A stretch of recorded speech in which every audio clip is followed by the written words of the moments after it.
ነገር ምንም አያሳስበኝ። አሁን እንዲሁ ያንድ ሰው ነህ፣ ግን እንዲያው ለነገሩ አውራልኝ አለችው አይኑን እየመረመረች። ደረጀ ለትንሽ ጊዜ ዝም አለ። ገና ለገና ሰምታለች ብሎ ነገር ማበላሸት አልፈለገም። ግን ለምን ጠየቅሽኝ? ለምንስ ማወቅ ፈለግሽ? አላት ኮስተር ብሎ። ጸጸት እውነተኛ ታሪክ ክፍል 3።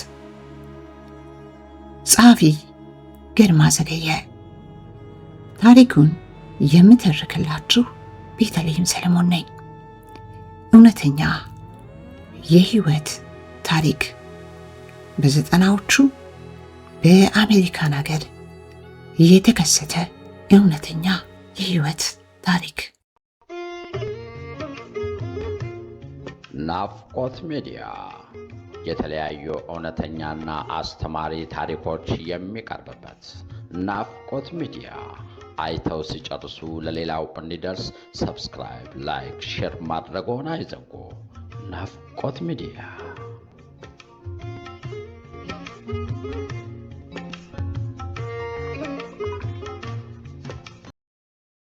ታዲያ ሰዓት ቢከበር ደስ ይለኛል አላት በልመና አይነት ድምፅ። ተሰነባብተው የስልኩን መነጋገሪያ ወደ ስፍራው ሲያስቀምጥ የጠፋችው ወፍ ተያዘች እያለ ክፍሉን ሁለቴ ዞረው። ብዙ ጊዜ ሳያጠፋ ለምሽት የሚሆነውን ልብሶች መራረጠና ሰውነቱን ለመታጠብ ወደ ባኞ ቤት ገባ። ለምሽቱ የመረጠው ሆቴል ከአቅሙ በላይ የሆነ እንጂ እንግዶችን እንደየስሜታቸው ለማስተናገድ በቂ ዝግጅት ያለው በመሆኑ ርካሽ ወንድ አለመሆኑን ለማሳየት እርድቶታል።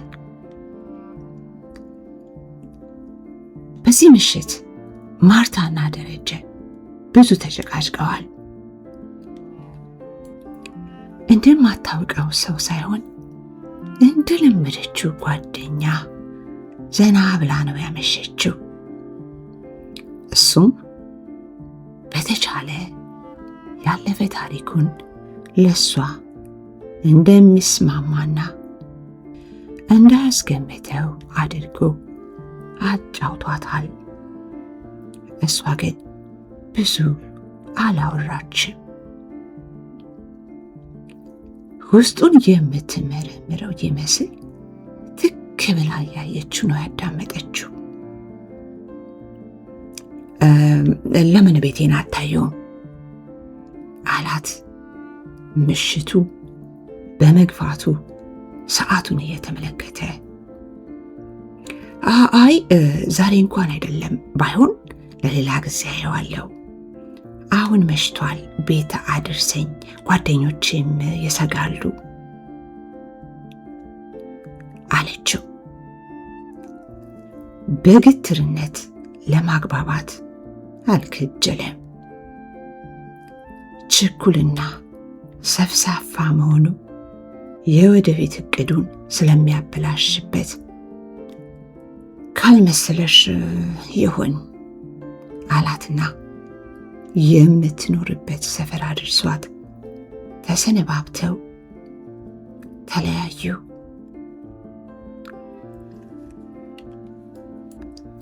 ማርታ የዚህን ምሽት ግብዣ ከመቀበሏ በፊት ከጓደኞቿ ጋር ብዙ ተወያይተውበታል። ሁለቱም ጓደኞቿ ካላቸው ልምድ ብዙ መክረዋታል። በየፊናቸው ስለ ደረጀ ከውጭ ምን እንደሚወራ አስጠንተዋል። በእጅ አዙር ከነማን ጋር እንደሚውልና በተለይም ከሴቶች ጋር ያለውን ግንኙነት መርምረዋል። ግን አውቀዋለሁ የሚልና የእገሊት ጓደኛ ነበር የሚል ፍንጭ ስላጡ ለጊዜውም ቢሆን ይሞከር የሚል መደምደሚያ ላይ ስለደረሱ ነበር የምሽቱን መስተንግዶ እንድትቀበል የገፋፏት። ወራቶች ተቆጠሩ። የማርታና የደረጀ ግንኙነት ከውጭ ግንኙነት አልፎ ይፋ መውጣት ጀመረ። ማርታ በደረጀ ላይ ለጊዜው ምንም እንከን አላገኘችም። በስርዓት ያስተናግዳታል። ከፍላጎቷ ውጭም አይሆንም። ብዙም ሳይቆይ ሐሳቡን ሞላችለት። ከተቃራኒ ጾታ ጋር የሚደረግ ግንኙነት ይበልጥ ጣዕም አለው የሚለውን የፈረንጆችን አባባል አመነችበት።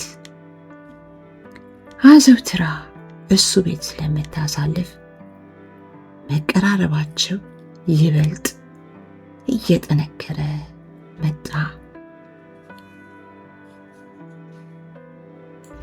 አንዳንዴ ብቻዋን ታስባለች። አሁን የመኖሪያና የሥራ ፈቃድ አለኝ፣ ለምን ሕይወቴን አዋክበዋለሁ? ለምን አንድ ቦታ አልቀመጥም ትላለች በሐሳቧ። ደግሞም የአሜሪካ የተቃራኒ ጾታ ግንኙነት የባልና የሚስት ያለው አብሮ መኖር ሲሆን ይሆናል፣ ካልዘለቀ ደግሞ ይቀራል። ዛሬ በእኔ ጀምር ነገ ሊመጣ ከሚችለው መጥፎ ነገር ለመሰበር በራሷን ታጽናናለች። ግን አንድ ያልወደደችው ነገር አለ። የጓደኛው የጥላውን በአንድ ክፍል ውስጥ አብሮ መኖር ሁሌ ይከነክናታል። ከመኝታ ቤት ውጪ እንደ ልቧ ከደረጀ ጋር መጫወት ባለመቻሏና እንደምትሳቀቅ አማክራው ስለተስማሙ ከጎን ያለውን ክፍል ተከራይተው ዕቃዋን ጠቅልላ ከእሱ ጋር አብረው መኖር ጀመሩ።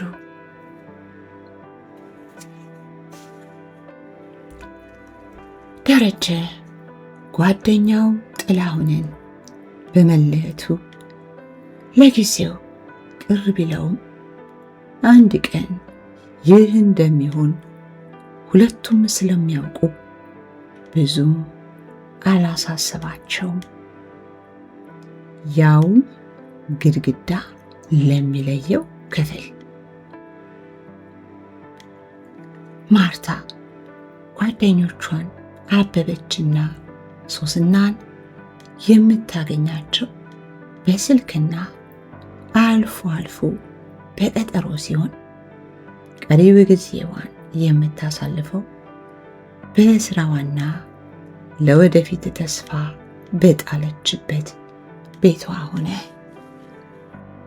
ቀናት ወራትን እየወለዱ ደረጀና ማርታ የተዋወቁበትን ዓመታዊ ልደት ደረሰ። ሁለቱም ተመካክረው የሚቀርቧቸውን ጓደኞቻቸውን በመጋበዝ አንደኛ ዓመታቸውን ለሌላኛው በሚያስቀና ሁኔታ አከበሩ። የምትናፍቀውን የቃል ኪዳን ቀለበት ባታገኝም ጥሩ የአንገት ሐብል ዘንካታው አንገቷ ላይ አጥልቆላታል። እንግዶቻቸው በሙሉ የደስታ ተካፋይነታቸውን በመግለጽ ጽዋቸውን አንስተውላቸዋል። መጨረሻችሁ ይመር በሚል አይነት። የሚቀጥለው ዓመት በዓላችንን በምን የምናከብረው ይመስልሃል? አለችው። ብቻቸውን ቁጭ ብለው እንግዶቻቸውን ከሸኙ በኋላ መልስ አልሰጣትም። ፈገግ ብሎ እቅፉ ውስጥ አስገባት። ዓመታዊ መታሰቢያቸውን ባከበሩ በወሩ እሷ የቤቱን ዕቃ እያስተካከለች እሱ ደግሞ ያፈላችውን ቡና እየጠጣ ያልታሰበ ድንገተኛ ጥያቄ አቀረበችለት። ከሰሞኑ አዘውትሮ መደንዘዝ አብዝቷል። አንተ ደረጀ፣ ለመሆኑ አገር ቤት ፍቅረኛ አልነበረህም? ምን ነው ጠየቅሽኝ?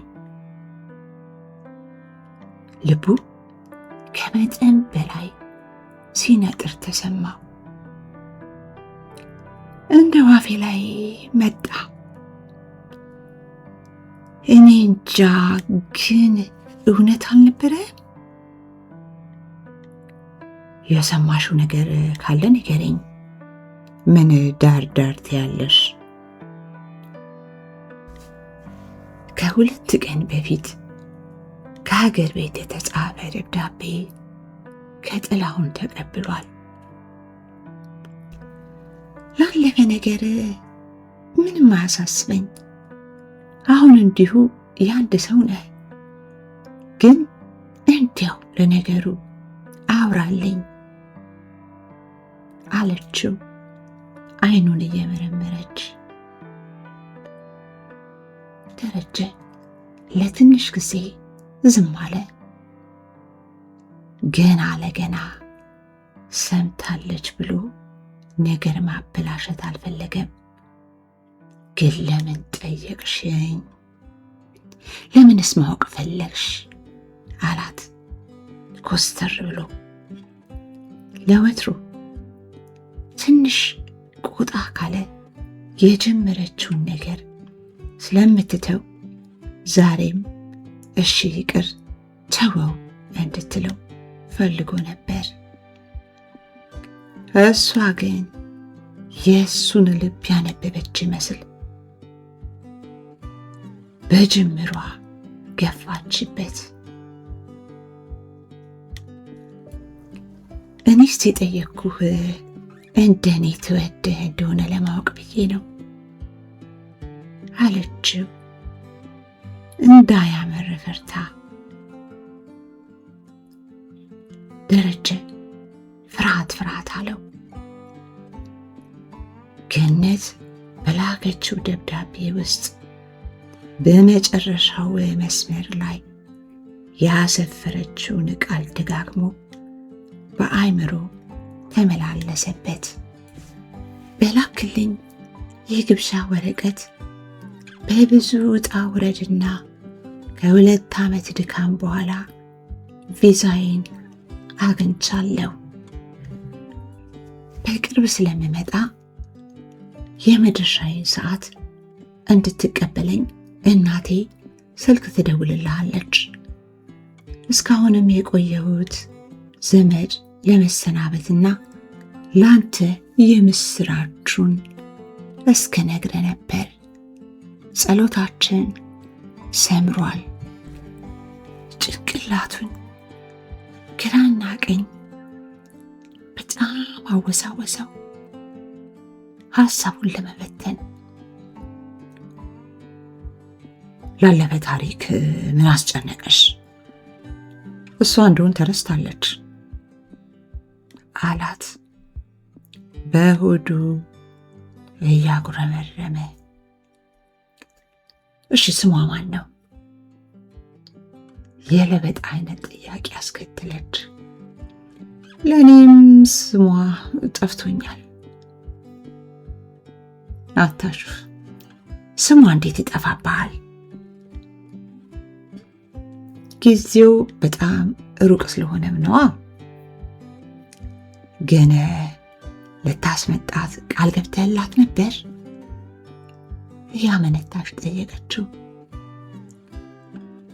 ደረጀ ሊጠጣ ያነሳውን ቡና እንትፍ ብሎ ወደ ስኔው መለሰው። ምን እንደሚመልስላት ግራ ገብቶታል። ይሄ ሰላቢ ልጅ ሳምነው ከዳኝ እንዴ አለ ጓደኛውን ጥላሁንን በሆዱ እየኮነነ።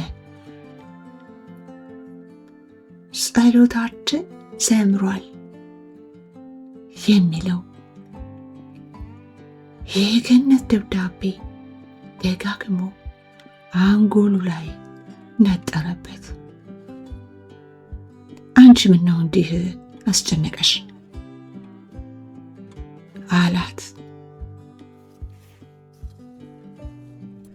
ጥያቄዋን እንድታቆም በዓይኑ እየተለማመጠ አንተ ምን ነው እንዲህ ያደረገ? ለምን ስሟን አትነግረኝም? ገነት መብራቱ ትባላለች አላት ፈርጠም ብሎ። ይህን ስም የሆነ ቦታ ሰምቼዋለሁ፣ ግን የትና መቼ እንደሆነ ሊመጣልኝ አልቻለም። ልታስመጣት አስበህ ነበር? እንኳን ላስመጣት እዛው ያለው ከሀገር ሳልወጣ ነው የተቀያየም ነው። በቃ እሷ እንኳን አድራሻን ፈልጋ ልትታረቅ አልሞከረችም። ይሄ ነው ታሪኩ። ከሀገር መውጣቴን ማን ነግሯት? ከዚህ በላይ መቀጠል አልቻለም። ጨዋታ ቀይራ ወደ መኝታቸው ሄዱ። ሳምንት ይቀጥላል።